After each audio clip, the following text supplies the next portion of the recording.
우여곡절 끝에 열린 이해운 기획예산처 장관 후보자 청문회가 지금도 진행되고 있습니다. 이 후보자는 성과에 매몰돼 살아오면서 소중한 동료들에게 상처를 줘 죄송하다면서 돌을 맞더라도 대한민국 새 길을 여는 데 동참하고 싶다고 밝혔습니다. 청문회 영상으로 정치훈 시작합니다. 내가 정말 널 죽였으면 좋겠다. 땅 투기를 했다는 겁니다. 부정 청약을 시도했다는 의혹이 문제가 있어 보이긴 해요. 그에 대해서 본인의 해명도 또 들어봐야 되는 거 아닌가요? 청문회가 어렵게 성사됐는데 그 인사권자인 대통령께서 판단하실 것으로 봅니다. 존경하는 국민들 그리고 저를 장관 후보자로 지명하신 대통령님께도 송구합니다. 성과에 매몰된 외눈박이로 살아오면서 대한민국의 새로운 길을 여는 일에는 돌을 맞더라도 동참하겠다는 심정으로 이 자리에 이 외눈박이라는 말이 한쪽 눈이 멀거나 이런 사람들에게 낙잡아서 하는 말이기도 한데 이 부분 수정할 생각 없으십니까? 네, 죄송합니다. 그 부분 생각 못했습니다. 수정하겠습니다. 일은 하나부터 후보자님의 태도가 보이는 겁니다.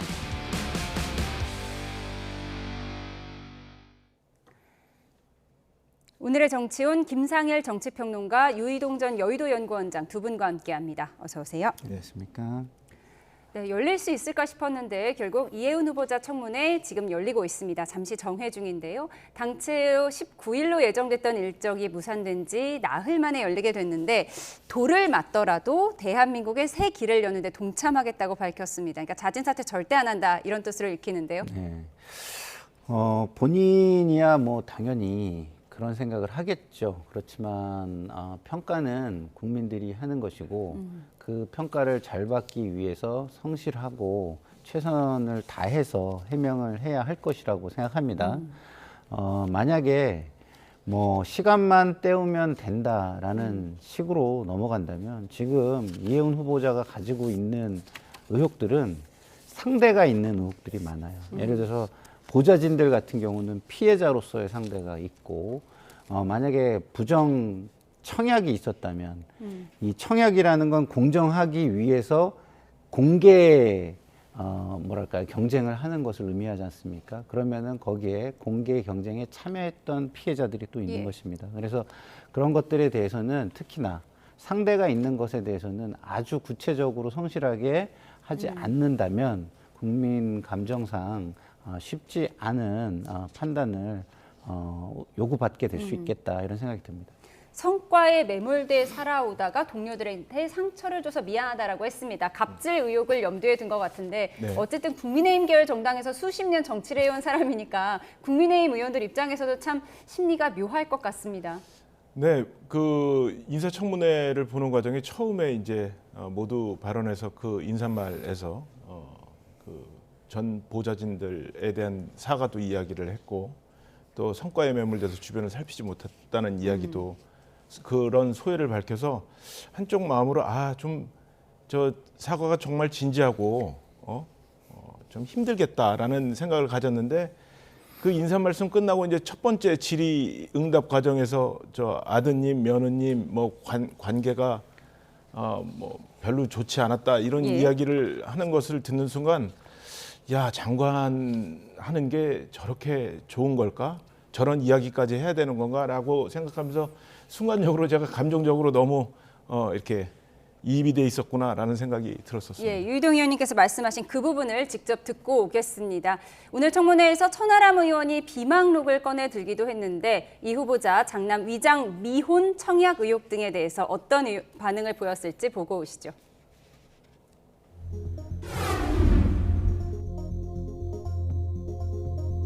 청약을 위해서 사실은 주택법 위반입니다. 이거. 제가 이제 이런 얘기를 공개적으로 하게 되지 않기를 간절히 바랬는데 혼례를 올리고 곧바로 좀 문제가 생겼습니다.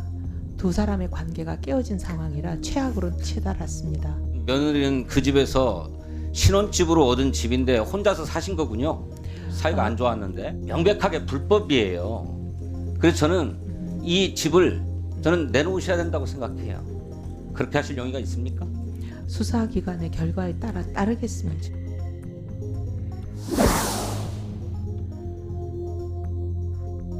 진위 확인을 위해서 후보자에게 이거 비망록 한부를 좀 전달하려고 하는데 오 하나님, 제가 화 잘 내고 부하 직원들에게 야단치고 히스테리 부리는 것을 고치라는 말씀이다. 아는 목사님한테 낙선기도 부탁하는 거 명단도 쫙 나왔잖아요. 코팅을 해서 줬어요. 중보기도 해달라고. 제가 작성하지도 않은 것인데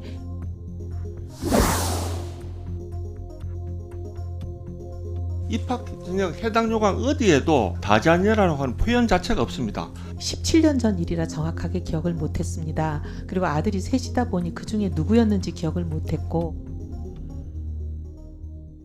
네, 여야 모두 이 부분을 집중 공격했습니다. 아파트 부정 청약 의혹, 그러니까 결혼한 아들을 미혼 가구로 집어넣었다는 건데 이 부분에 대해서 아들이 결혼하자마자 사이가 너무 나빠서 이혼 위기라서 혼인신고를 못했다는 거예요. 근데 지금도 이혼 안 하고 잘 살고 있는 것 같은데 결혼하자마자 사이가 안 좋아서 혼인신고 못했다. 이 해명은 어떻게 보셨습니까? 글쎄요, 일단은 뭐 가족사를 일일이 얘기하고 하는 거는 뭐 저는 개인적으로 선호하지는 않지만 이게 모두가 함께하는 것에는 하나하나의 사정을 봐주는 것은 아닙니다.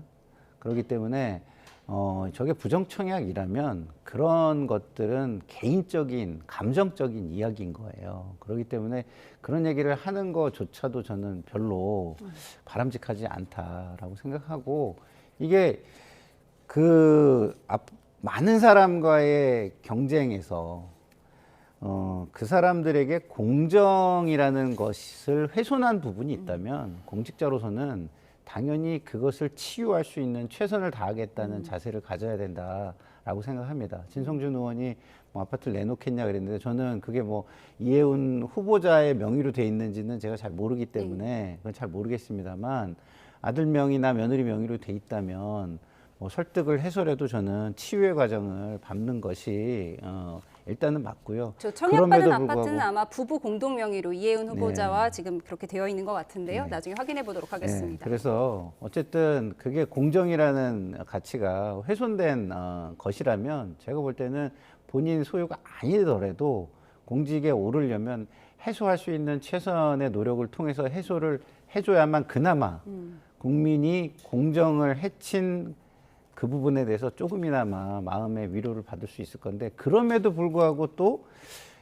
공정을 해친 거에 대해서는 용납이 또 안 될 수도 있어요. 그래서 이게요, 우리가 지금까지 많은 청문회에서 도덕성에 문제가 있는 후보자들을 많이 보지만 상대가 있는 어떤 도덕성의 흠결 이런 거는 정말 국민 정서상 쉽지 않은 문제다라는 생각이 듭니다. 예, 그리고 천하람 의원이 제기한 비망록 의혹이요. 그러니까 일부 후보자들 떨어지게 해달라 이런 낙선 기도를 했다는 그 비망록에 대해서는 내가 작성하지 않았다. 나는 그렇게 한글 파일로 비망록을 작성하는 사람이 아니다. 이런 해명을 내놨더라고요. 그러니까 한글 작성에 익숙치 않다는 말을 듣고 제가 깜짝 놀랐는데요. 그러니까 이분이 KDI에서 경제학 박사고 논문도 많이 쓰시고 그런데 주로 쓰시는 소프트웨어가 아래 한글이었을 텐데 그 아래 한글 작성에 당신이 익숙치 않다라고 말씀하시는 대목에 대해서는 저도 좀 실수를 금할 수가 없었고요. 그 외에 뭐 파라과이의 통일교 외국 행사에 비공식 일정으로 가게 돼서 아무도 모르는 것들인데 비망록에 이렇게 적혀 있다든지 이게 개인이 아니면 알 수 없는 내용들이 이 비망록에 잔뜩 담겨져 있다는 거고 그것도 천하람 의원 측 주장에 따르면 이것을 공개적으로 내놓게 되면 이게 개인적인 사적인 이야기들이 너무 많으니까 그것을 공개했을 때 생길 수 있는 문제점들이 있기 때문에 못 내놓는 거지 이것에 우리가 인사청문회에 내놓을 정도면 신빙성은 굉장히 높은 거다라는 주장을 하시는 거거든요. 그러니까 그 부분에 대해서는 이해운 후보자가 좀 인정을 하시는 게 어떤가라는 생각이 듭니다. 이해운 후보자는 이 비망록 의혹을 제기한 천하람 의원에 대해서 뭐 고소고발하겠다라는 입장인 것 같고요. 천하람 의원은 청문위원을 어떻게 법적 대응하느냐 이 부분에 대해서 좀 분노하는 것 같습니다. 또 하나의 의혹이 아들이 아빠 찬스로 연세대학교에 입학한 것 아니냐 이런 의혹을 제기했는데 이 부분에 대해서 아들이 셋이라서 너무 많아서 어떤 입학 전형으로 들어갔는지 기억이 잘 나지 않는다 오늘 이런 답변을 했더라고요. 근데 이 입학과 관련해서도 오늘 갑자기 의혹이 제기된 게 아니잖아요. 만약 갑자기 이 의혹이 제기된 거면 저 해명을 뭐 그래도 그럴 수 있겠지라는 생각을 하겠지만 이전에 제기가 된 거라면 준비를 하고 나오시는 게 맞는 거죠. 상황 파악도 다 하고 국민들에게 의혹을 국민의 의혹을 해소해 드리기 위한 최선의 노력을 하기 위한 자세로 나오는 것이 맞는 건데 그렇지 않았다는 것은 그냥 국민들을 뭐랄까요 그 속 시원히 의혹을 해소시켜 드리려는 게 아니라 시간을 때우러 나왔다라는 말을 다르게 한 셈이 돼서 별로 좋은 답변이 아니었다 그런 느낌이 들고요. 그리고 어쨌든 지금 뭐 비망록과 관련해서 청문위원을 고발하겠다 이거는 저는요 있을 수 없는 자세인 게 이게 공익성이 엄청 큰 거잖아요. 저는 위법성이 조각될 거라고 봅니다. 네, 아들이 셋이라서 너무 많아서 어떤 전형으로 대학에 들어갔는지 기억나지 않는다고 답한 이해운 후보자의 해명까지 한번 짚어봤습니다. 다음 키워드로 가서 민주당 이야기로 이어가겠습니다. 어제 정청래 대표가 예고 없이 조국 혁신당을 향해 합당을 제안한 이후 당내 반발이 만만치 않습니다. 하지만 정 대표는 꼭 가야 할 길이라고 말했는데 어제 상황부터 정리했습니다.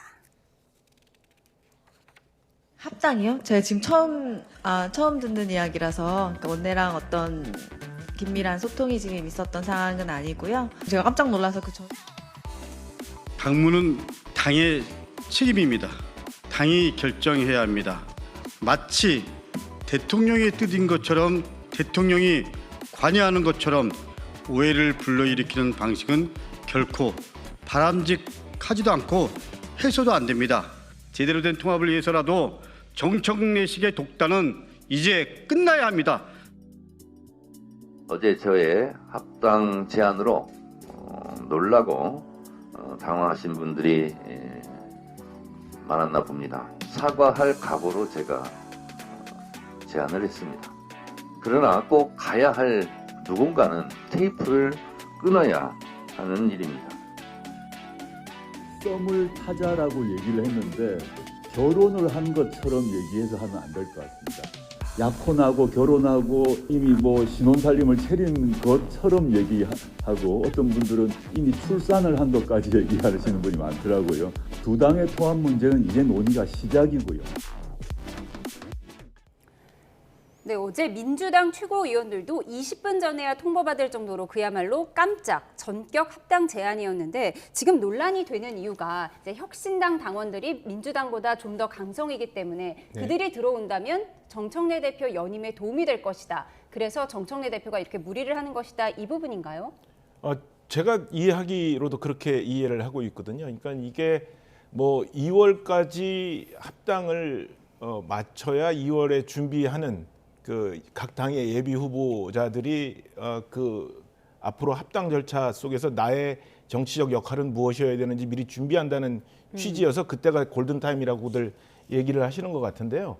제가 보기에는 정치적 그 목적이 훨씬 더 강한 것 같습니다. 왜냐하면 이 2월 달까지 빨리 이 합당 발표를 해야 하는 상황이 있다고 하더라도 아무리 그게 골든타임이고 중요한 일이라고 하더라도 최고위원들한테 20분 전에 알려줄 만큼 급한 일은 아니거든요. 이거는 뭐 언제든지 충분히 해소할 수 있는 문제임에도 불구하고 왜 정청래 대표가 이렇게 했느냐.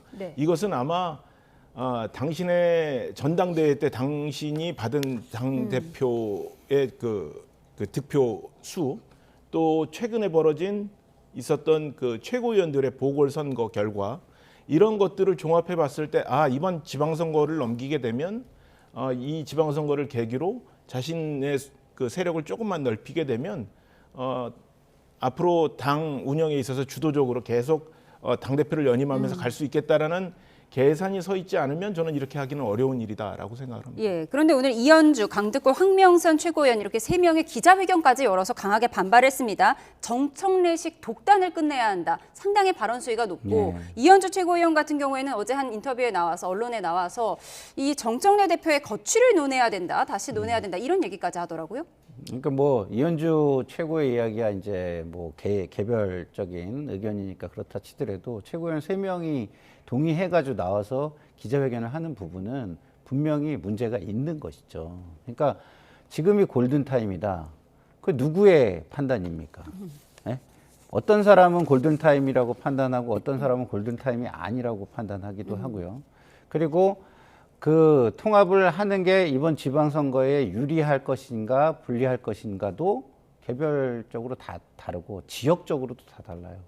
예를 들어서 경기도 같은 경우는요. 조국당하고 합친다고 해가지고 득이 될 게 하나도 없어요.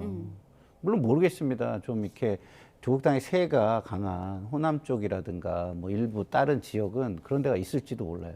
그럼 어쨌든 지역별로도 이게 생각이 지금 다 다른 거예요. 그럼 후보자들이 조국당이 들어와 가지고서 어떤 지금 뭐 어떻게 지분을 나누는 것인지 아니면 뭘 어떻게 하는 건지도 몰라요. 그냥 완전 경선을 하자 만약에 한다면 당세가 강한 민주당 후보들이 일방적으로 다 이길 텐데 그러면은 조국당의 후보들이 그 방식을 또 받아들이겠습니까? 그렇기 때문에 이런 것들이 먼저 논의가 다 되고 어느 정도 이것을 다 그런 질문에 답을 해줄 수 있는 것들을 가지고 설득해 가는 과정 속에서 마지막 결단으로 당대표의 입장이 나오는 게 맞는 것이죠. 근데 지금은 당대표의 입장이 나온 다음에 이게 진행이 되니까 어떻게 되느냐? 친청이야? 친청이 아니야? 뭐 이런 식으로 진행이 되는 거예요. 당대표의 입장에 동의하는 사람이야? 동의하지 않는 사람이야? 이렇게 진행이 되면 당연히 완전히 이게 분란 속으로 빠져들게 되는 거죠. 지금 이런 표현을 누가 쓰시더라고요. 성과의 날, 분란의 날을 분란을 만들었다. 네, 어제 코스피 5천 코스피 5천과 대통령의 기자회견 이런 걸로 이 성과들을 당에서 홍보하고 그거를 굉장히 국민들에게 이렇게 넓게 퍼뜨리고 이런 일을 해야 할 때에 당 내에 분란을 만든 것이다. 이렇게 얘기하는데 그것을 골든타임이다라고 표현한다면 참 저 세 분의 최고위원이 나와서 독단이라고 이야기하는 것이 전혀 또 틀린 이야기다라고만은 이야기할 수 없는 상황이 아닌가 생각합니다. 친명계인 강득구 최고위원이 대통령이 빛나야 할 날에 정청래 대표가 마이웨이 하는 게 도대체 몇 번째냐 어제 이런 항의를 하기도 했는데 이렇게 지방선거를 앞두고 정치권의 합종연행 움직임 속에서 이것이 청와대와 교감이 있었는지도 관심입니다. 어제 오전과 오후 청와대 입장에 미묘한 차이도 엿보였는데 먼저 들어보시죠. 국회에서 논의되는 일이기 때문에 사전에 특별히 논의된 거는 없습니다. 이게 정당이 통합하는 것 자체는 대통령도 평소에 그 지론이라고 하셨어요. 발표 전에 사전에 연락을 받은 건 맞습니다. 이거 꽤 오래된 얘기입니다. 국회의원들이 알아두셔야 할 것은 이게 갑자기 정청래 대표 혼자서 갑자기 기습적으로 발표한 게 아니다. 합당 얘기들 이제 오갈 때 대통령의 반응은 어땠습니까? 언젠가는 같이 갈 수밖에 없지 않겠냐.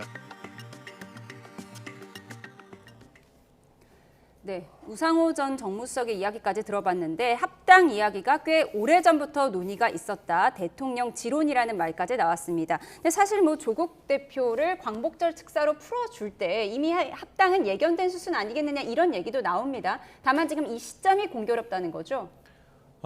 그렇죠. 1인 1표제도 이재명 대통령의 지론, 평소 지론이잖아요. 그런데 1인 1표제를 추진하려고 하다가 한번 부결이 되지 않았습니까? 지금 다시 추진을 한답니다만 사실은 이게 평상시에 갖고 있는 지론을 언제 구현하느냐가 매우 중요한 거고 그래서 정치를 타이밍의 예술이라고까지 표현을 하는 건데 제가 보기에는 이 시기를 놓치면 정청래 대표 입장에서는 이 합당 논의를 좀 그 지방선거 이전에 마무리 짓는 게 좀 어렵겠다라고 판단을 했던 것 같아요. 그렇기 때문에 이것을 청와대하고도 충분히 교감하지 않은 상태에서 이렇게 밀어붙인 거고 어저께 정무수석이 표현한 거나 오늘 우상호 전 정무수석이 이야기하시는 걸 보면 지금 이걸 어떻게든지 수습하고 봉합하려고 하는데 사실은 그게 쉽지 않아 보입니다. 이미 지역에서 그 지방선거를 준비하는 분들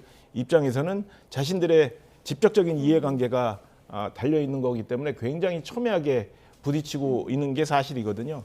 제가 보기에는 이 흔들림은 꽤 오래 갈 것으로 저는 보입니다. 예, 어제 아침에 강유정 대변인은 이 합당 논의에 대해서 들은 바가 없다고 했다가 어제 오후에 홍익표 수석은 다 보고받고 알고 있었다고 했거든요. 다 알고 있었다면 정청래 대표에게 힘을 실어주는 것 아닌가 이런 생각도 나오는데 또 오늘 강두구 의원은 그에 반발하는 기자회견을 했고요. 이 상황을 어떻게 보는 거예요? 대통령의 의중은 어디 있는 건가요? 저는 이렇게 생각해요. 지론이라는 거는 저는 원론적 입장이라고 저는 오히려 생각하거든요. 언젠가는 합쳐야 한다. 그렇죠. 그 언젠가는이라는 거는 제가 생각할 때 다음 대선까지의 시간이 저는 오히려 있다고 생각을 합니다. 지방선거에는 그리고 총선에는 후보들이 너무 많기 때문에요. 그때 합치려면은 이런 식으로는 안 돼요. 그 후보들의 이해관계까지 다 설득이 가능한 논의가 필요한 겁니다. 그러니까 그 타이밍이 중요하죠. 근데 대선 때는 후보가 한 명씩이기 때문에 이런 식의 접근도 그때는 가능할 수 있어요. 왜냐면 후보가 한 명씩이니까 누구에게 득이 되느냐만 딱 따져가지고 우리 편의 승리, 우리 후보의 승리 이러면은 시간이 있잖아요. 다음 선거까지. 근데 지방선거 총선 더더군다나 지방선거는 바로 목전에 두고 있는데 이렇게 한다면 이 이해관계자들이 우리한테 한마디 하지도 않고 이런 시기에 당대표 독단으로 이걸 한다고? 이런 반발이 나올 수밖에 없는 것이고요. 여기에 대통령 지론을 갖다 이야기한다는 것은 친명 세력을 누르기 위한 수를 쓴 거다라고 이야기하는 거하고 비슷하기 때문에 굉장히 저는 부적절한 발언이라고 생각합니다. 정청래 대표는 사과할 각오하고 시작한 것이고 누군가는 시작해야 하고 누군가는 테이프를 끊어야 할 일이다라면서 그 얘기도 부적절한 게요. 대통령 지론을 뒤에 업고 내가 이걸 하겠다라고 처음부터 작정했다. 이렇게 들릴 수도 있잖아요. 그것도 저는 부적절하다고 근데 생각해요. 조국 대표는 또 썸 탄다고 다 결혼하는 것 아닌데 지금 마치 애까지 낳은 것처럼 언론에서 얘기한다 이렇게 얘기했거든요. 그럼 조국 혁신당은 뭔가 속도 조절 이런 입장인가요? 제가 보기에는 조국 대표 입장에서 조국 혁신당 입장에서는 이 통합의 최대 수혜자는 조국 혁신당이라고 생각을 하거든요. 그래서 기쁜 마음을 그 노골적으로 표현하기가 좀 어려운 거죠. 근데 표정 관리하는 것이다. 지금 이렇게 합치려고 그랬더니 저쪽 상대방 쪽에서 너무 크게 내부적인 반발을 하니까 아니 뭐 난 하면 좋고 안 해도 난 뭐 별 어려움 없이 잘 지낼 수 있어라는 내심 이런 표현을 하는 건데 결국에는 조국 혁신당 입장에서는 빨리 저것이 되도록 당신들이 나한테 먼저 제안한 게 있으니까 이 약속을 지켜라라고 뒤에서는 굉장히 푸시를 할 것으로 저는 예상을 합니다. 뒤에서 웃고 있을 수도 있다. 아니, 조국 혁신당이 최대 수혜자라는 게 저는 동의를 해요. 왜냐하면 일단은 합치면은요 교섭단체가 돼버리잖아요. 지금 교섭단체가 아니기 때문에 조국 혁신당의 국회의원들이 불편한 게 너무 많아서 합치자는 의견이 상당히 많은 것으로 저는 알고 있습니다. 그런데 더더군다나 보세요. 조국 혁신당이 뭐 호남 일부에 뭐 경쟁력이 있다고 하지만 다 호남으로 출마할 겁니까? 그건 아니잖아요. 그렇지 않은 후보들 같은 경우는 친당권파로 가면은 비당권파 지역에 갈 수 있는 또 기회가 생기잖아요. 그렇기 때문에 그런 측면에서는 너무 좋겠죠. 지역으로 어디 갈 때도 생기지, 뭐 선거에도 유리하지. 여러모로 지금 가장 호재가 저는 맞다고 생각합니다. 민주당과 조국혁신당의 합당이 된다면 최대 수혜자가 누가 될지 그리고 대통령의 의중은 어디에 있을지 궁금해집니다. 저희는 다음 키워드로 가서 국민의힘 이야기 해보겠습니다. 박근혜 전 대통령 방문 직후에 8일차 단식을 중단한 장동혁 대표. 어제 바로 이 장면을 두고 약속 대련으로 보인다는 야당의 주장도 나왔습니다. 본인 스스로도 명분이 없다라는 걸 알고 단식을 중단할 명분을 찾고 있었고 그래서 이제 박근혜 대통령하고의 약속 대련. 박근혜 전 대통령 최측근인 유영하 국민의힘 의원은 박 전 대통령이 국회를 방문해 장 대표의 단식을 만류한 것이 유영하의 대구시장 공천을 위한 것이라는 말이 나온다며 이는 요설 수준의 음모론이라고 불쾌감을 드러냈습니다. 이렇게 여러 해석 속에 단식은 마무리됐는데 장동혁 대표의 남은 숙제, 한동훈 전 대표 제명 징계는 어떻게 되는 걸까요? 저희는 사실은 약간 불안함이 있죠. 윤석열과의 절연이라는 메시지를 갖고 있는 그런 분이잖아요. 국민의힘이 이제 새로운 모습으로 가는데 뭐 견인할 사람은 맞죠. 품고 그다음에 윤석열 절연으로 간다면 지방선거도 뭐 좀 그렇다 이런 생각이 드는데 예. 장동혁 대표 입장에서 봤을 때는 한동훈은 사라져야 될 존재거든요. 의총에서 내부에서 총질을 없어야 한다. 한동훈 대표 이 부분을 만약 제명치를 하는 식으로 이렇게 돼버리면 다시 우리는 분열로 간다. 이런데 네. 우리 장 대표 단식에 가서 격려 방문하고 응원했던 분들이 그 생각이 바뀐 건 아니거든요. 네, 약속 대련이었다 이런 얘기까지 나왔는데 박근혜 전 대통령 방문이 장동혁 대표 단식의 출구 전략이었을지 어떻게 보십니까? 뭐 정치라는 것은 이심전심을 통해서 이렇게 같이 행위가 어우러지는 거니까요. 저걸 뭐 약속 대련이라고 보고 싶은 분들은 보는 거고 그렇지 않은 분들은 뭐 그렇지 않게 해석을 할 텐데 장동혁 대표가 실질적으로 저도 뭐 그 단식 현장에 가봤습니다만 굉장히 뭐라 그래 이 표현이 적절할는지 모르겠는데 고지식하게 단식을 하더라고요. 그래서 주변에 계시는 분들도 이 단식이 오래 가기는 어렵겠다. 이게 이렇게 견디기가 신체적으로 견디기가 어려울 것이다라는 우려들을 정말 많이 하셨고 예전에 다른 정치인들은 뭐 고지식한 단식을 하지 않았나요? 그런 예가 사실은 많았죠. 뭐 이게 뭐 생물학적으로 한 30일, 20일씩 단식한다는 건 현실적으로 좀 어렵다고들 다 저 전문가들께서 말씀을 네. 하시니까요. 그런데 어찌 됐건 그 누군가 그분을 움직일 수 있는 누군가가 가셔서 그렇게 권고를 하고 그 권고를 통해서 저 어려운 상황을 빠져나간다는 것은 저는 뭐 있을 수 있는 일이라고 생각을 합니다. 예. 어제 박근혜 전 대통령의 방문이 워낙 깜짝스러워서요. 너무 갑작스러워서 혹시 일각에서는 워낙 유영하 의원과 가깝다 보니까 유영하 의원의 대구시장 공천을 위해서 박근혜 전 대통령이 나선 것 아니냐 이런 분석도 나오니까 오늘 유 의원은 아니라고 굉장히 불쾌감을 드러내긴 했습니다. 어떻게 보십니까? 어떤 얘기가 나와도 이상하지 않습니다. 그 정도로 이상한 방문이에요. 왜냐하면 박근혜 전 대통령은 탄핵된 대통령 1호입니다. 그리고 국민에게 굉장히 정치를 떠나서 관여하지 않고 사시겠다고 대국민 약속을 하신 분이에요. 그런데 갑자기 왜? 저는 그런 생각이 너무 뜬금포인 거예요, 이게. 그래가지고 좀 이상한 거예요. 근데 그거를 계기로 또 단식을 중단해? 그게 30분 만에. 네, 그러니까 박근혜 대통령과 이번 단식하고 무슨 관계가 있어요? 예? 그리고 이 단식에서 박근혜 대통령이 주는 명분이 뭐가 있는 거죠? 내부 결집? 그동안 박근혜 대통령하고 무슨 뭐 갈등 관계에 있었나요? 아니면 도대체 뭐 이게 뭐 무슨 뭐가 있는지 전혀 국민들이 이상하지 않으니까 그러면 그 이유를 찾는 과정에서 그럴듯한 이유들은 수없이 나올 수 있기 때문에 전혀 이상하지 않는 겁니다. 그중에 가장 그럴듯한 이유가 유영하 의원의 대구시장 출마설인 거죠. 그거는 뭐 어느 정도 알려져 있는 거고 그렇기 때문에 그리고 박근혜 대통령이 움직였다면 거기엔 당연히 박근혜 전 대통령의 생각보다는 유영하 의원의 생각이 뭐 주요했을 것이다. 이것도 너무 이상하지 않은 생각이잖아요. 그러니까 유영하 의원이 박근혜 전 대통령을 설득해서 그렇죠. 어제 국회에 왔을 것이다. 그렇죠. 이런 의견이신 거죠. 그래서 그거는 이제 그쪽 주체적인 생각이고요. 장동혁 주체적인 생각을 생각하면은 이건 그냥 핑계다. 힘들어가지고 체력이 딸려가지고 어떻게든 끝내고 싶었는데 그 말씀을 해주시니 네. 이걸 핑계로 그냥 해야 되겠다 이렇게 한 거라고 전 봅니다. 왜냐하면 출구 전략이 필요했는데. 그렇죠. 출구 전략도 아니에요. 이건 핑계지. 왜냐하면 출구 전략이라 하면 그만큼 뭐 얻거나 뭔가 변화가 있어야 되잖아요. 내부 갈등이 봉합이 됐나요? 아니에요. 그냥 단식을 하고 있기 때문에 다 그거를 위해서 얘기해주는 수순과 그 분위기였을 뿐입니다. 뭐 윤석열 전 대통령에 대한 윤석열 피고인에 대한 생각이 지금 바뀌었나요?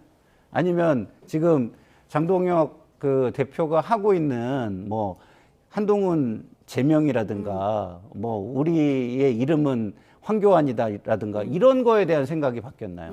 근본적인 구조와 생각이 전혀 바뀌지 않은 상황에서 이게 그냥 물밑으로 잠시 수면 밑으로 내려가 있는 상황이었기 때문에 명분도 없고 아무것도 없는 뜬금포 단식 중단이란 말이죠, 이게. 네. 그렇기 때문에 어떤 이야기가 나와도 지금은 이상하지 않은 상황이다. 저는 이렇게 생각합니다. 네. 그러니까 평론가님 말씀은 쌍특검도 받아내지 못했고 결국 빈손으로 회군했다 이런 말씀이신 것 같습니다. 하지만 다만 이제 보수 인사들이 다 찾아왔잖아요. 유승민 전 의원이나 오세훈 시장이나 이렇게 찾아와서 어쨌든 보수가 결집하는 모습을 보여준 것 아니냐. 네. 이건 8일간의 단식의 득이라고 봐야 할까요? 그 첫걸음이라고 저는 생각을 합니다. 그러니까 지금 저희 당원을 포함한 보수 진영을 지지하시는 국민들께서 저희 당을 바라보는 심정은 이런 것 같아요. 당내 내부 분란으로 지금 이게 우리가 추구해야 될, 나가야 될 길을 가지 못한 상태에서 그냥 내부 자중질환으로 그냥 그 자리에 머물러 있는 것에 대한 답답함을 여러 형태로 표현하시는 거라고 보고 그것이 지금 현재의 지지율로 나타난다고 저는 보고 있거든요. 그러니까 그 갈등을 하시는 내부 갈등을 하시는 분들 입장에서는 이 사안이 모두가 다 중요하고 이것이 먼저 돼야 되고 자신에게는 우선순위 앞에 있지만 일반 국민들이 바라보시기에는 그런 것들은 별로 중요치 않고 네. 단일 대우를 가지고 지금 현 정부의 실정에 대해서 우리의 목소리를 대신해 달라는 스피커 역할을 해달라는 그런 요구신데 그 역할을 충분히 수행을 못하는 건데 어찌 됐건 각자의 생각이 좀 다르겠습니다만 그 단식이라는 행위를 통해서 여러분들이 모여서 우리 당 대표를 좋거나 싫거나 그 당 대표를 걱정하고 얼른 이 단식을 마무리 짓고 다음 페이스로 넘어가자라는 취지의 마음들이 모인 것을 본다면 그거는 첫걸음으로서는 좋은 첫걸음이었다라고 저는 보죠. 네, 앞서 평론가님 지적도 오세훈 시장도 오고 유승민 전 의원도 오고 다 왔지만 과연 장동혁 대표의 노선에 이제 동의한다 이런 뜻은 아닌 것이다 이런 해석이거든요. 저는 그 변화가 없으면 지금 현재는 뭐 이렇게 견딜 수 있을런지는 모르겠습니다만 2월 설 연휴가 끝나고 나면 실질적으로 그냥 여태까지는 여의도 중심의 직접적인 이해관계자 몇몇이 또 언론이 이 문제에 대해서 당의 문제에 대해서 이야기를 했지만 2월이 넘어가면 실질적으로 전국에서 뛰고 있는 모든 후보자들이 이 현장에서 체감하는 국민들의 반응을 얻을 수밖에 없고 또 지금 나타나는 여론이 내가 체감하는 것과 그렇게 다르지 않다. 여론조사 결과들이 그런 것을 느끼게 되면 뭐 전국에서 이 목소리들을 분출할 수밖에 없거든요. 그렇게 되면 지도부도 변화에 대한 모색을 하지 않을 수는 없다고 저는 생각합니다. 예, 말씀하신 것처럼 당대표가 단식한 이후에 당 지지율은 오히려 더 떨어졌다는 여론조사 결과도 나왔거든요. 여론조사 보고 나서 대담 이어가겠습니다. 우선 대통령 지지율 먼저 볼 텐데요. 국정 운영을 잘하고 있다는 응답이 61%로 한 주 만에 60%대를 회복을 했고요. 정당 지지도를 보겠습니다. 민주당이 43%, 국민의힘이 22%인데 무당층이 27%로 국민의힘 지지율보다 훨씬 높게 나타났습니다. 특히 국민의힘은 지난주보다 2%포인트 내린 수치라는 점도 좀 주목을 해야 할 텐데요. 평론가님 어떻게 보십니까? 장 대표가 일주일 넘게 단식하면서 고군분투했는데 당 지지율은 더 떨어졌거든요. 그러니까 제가 계속해서 말씀을 드리는데 실격이 됐어요. 실격. 예? 실격된 선수가 나 열심히 뛸 거야 라고 지금 얘기하고 있는 겁니다. 그래서 나 이렇게 잘 뛰어, 나 좀 봐줘 이렇게 하는데 실격이 됐으면 자격 회복을 먼저 해야 되는 거예요. 그러니까 자격 회복이 안 된 상황에서 자꾸 이렇게 하는 게 의미가 있을 수가 없습니다. 그러면 국민들 입장에서는 이렇게 되는 거죠. 실격해놓고 면죄부 달라고? 이렇게 되는 거예요. 민주당이 잘못하는 걸 아무리 알아도 민주당을 지금 심판할 수 없는 이유가요. 그 민주당의 심판이 무엇을 의미하는 거라는 걸 국민들이 알아요.